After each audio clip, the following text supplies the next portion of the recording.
এ ভাই, আমি কিছুক্ষণ যাবৎ দেখতেছি আপনি রাস্তাগুলো সুন্দরভাবে পরিষ্কার করতেছেন। আসলে মূল ঘটনাটা কি একটু বলবেন?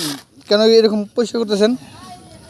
ভাই ঘটনা এটা হইলো 1 নম্বর জনসেবা, 2 নম্বর হইলো আমাদের এই যেখানে দারুত তাকওয়া একটা মাদ্রাসা আছে, কিছু ছেলেপেলে এই রাস্তা দিয়ে মাদ্রাসা যাওয়া আসা করে। আচ্ছা। রাস্তাটা ঘাস হইয়া প্রায় 2 সাইড দিয়ে 3 ফিট জায়গা বন্ধ করে লাইছে।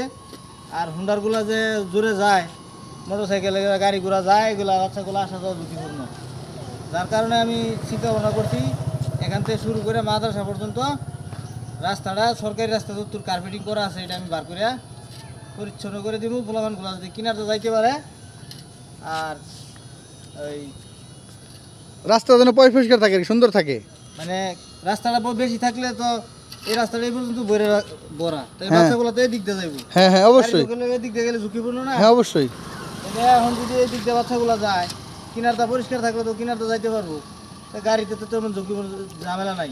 সুন্দর একটা কথা বলছেন ভাই, আসলে এটাই বাস্তব। যদি এই সাদা দাগের এই জায়গাটা দিয়ে যদি মানুষ চলাচল করে, তাহলে আমাদের বাচ্চাগুলো নিরাপদ চলাচল করতে পারবে। একজন লোক নিছি, এই যে তারে নিয়ে ওনাকে ওনাকে ওনাকে হ্যাঁ। ও আচ্ছা আচ্ছা। আবার সাবেক আওয়ামী লীগ লোক, এখন আবার আওয়ামী বিএনপি